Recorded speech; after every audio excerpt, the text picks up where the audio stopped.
It's September 5th, a movie that is also, quite controversial in how it was received. But overall, I think there was a positive reception for it.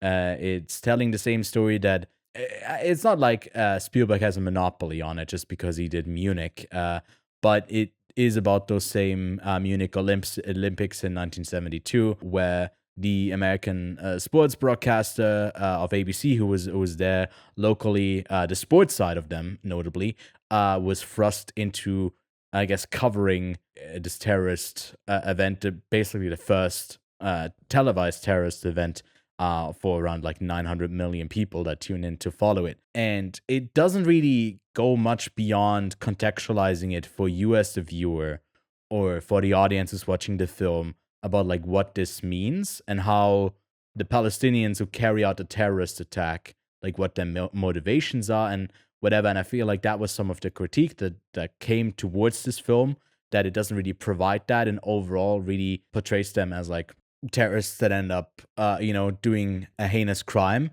and not really investigating much beyond the spectacle of what it means to like have lives in danger. And I can get behind that, but the movie itself is like so much more about like them just covering this and like the process of like getting stuff on screen and like, in 72, all of it having been shot on film and needing to be transported back and forth. It's so much about the logistics, and it almost feels like, it's a hectic film set that has to deal with its punches being dealt, but then you also have the ethical questions of how do we tackle this in a way that we can, and they don't really have time to think it over that much, and it's big decisions that they make. Literally 1.8 million eyes on them. No, sorry, billion. Jesus Christ. What did 900 million? Yeah, so it's like 1.8 billion eyes. Oh, right. Because you got two. I mean, we're not counting for the ones that maybe lost one in like Vietnam or something. I don't know. But yeah, what did you make of September 5th? September 5. Well, Sorry, it's not September 5th. It's September 5. it is September 5, but we've kind of called it September 5th, the How whole dare you? festival. This fucking guy. Anyway, like you mentioned, that ethically questioning is especially relevant because they're the sports division of ABC. They're actually not even the real news division, because that division is waiting in America ready to report about it, but the sports division is like, no, we're just couple of hundred meters away from here.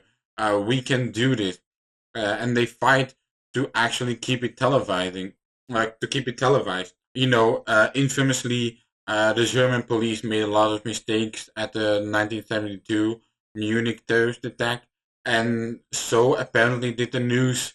The public broadcast at ABC, they made a lot of mistakes out of nowhere. Like, wait, are the terrorists actually seeing our part of the footage?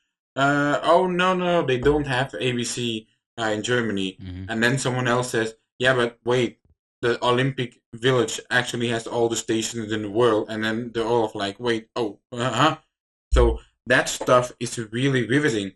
And the fact that Tim Fehlbaum, the director, has credits like Hell and The Colony, and then brings out September 5 with like this really grainy, old television look to the movie. And obviously the story in itself is very thrilling. So like that gives you a major boost already. You have to use that gift that you've been given, and the director does so marvelously, I should say.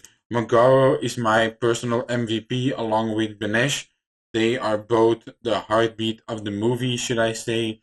Peter Sarsgaard kind of shows up every once in a while. Nothing against the man. He just shows up once in a while, and he does shine when he is. But I found other characters to be more intriguing. And yeah, September 5 is a really, really good movie. I hope it does not go straight to streaming. Because I said to Ewan, it might be the Kane Mutiny Court Martial of this year, because it is made by Paramount, I believe, so they could kind of like throw it on Paramount Plus. I really hope that's not the case, as this one is a great one. Yeah, I think at least for the international distribution, I know that the studios behind it and the filmmaker itself is German. So it has like a release date set on November 8th in Germany.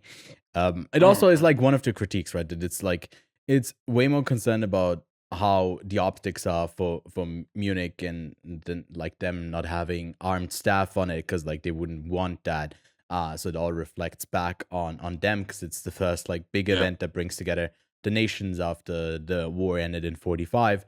And all of those tensions you can really feel in the room and like the ongoing like hurt and the prejudice that the Americans have being there in Germany. And I think the movie is also not as concerned with the Israel-Palestine conflict as it is what it means for Munich and for ABC. So it's more concerned about like America and Germany than it is with Israel and Palestine, and more yeah, concerned about like the Jews that are in peril, and not why that conflict or like why it started. To me, I honestly did not know much about like where this ends up. So to me, it kind of added to it because I wasn't aware of this part of history as much. Like I knew yeah. contextually, but not like the whole details. And yeah, it's quite devastating. But it's impeccably well made in a directing wise, and then again, there's a lot of standouts in the cast. I give it a 9 out of 10. Really, really good film. I gave it a 9 out of 10 as well.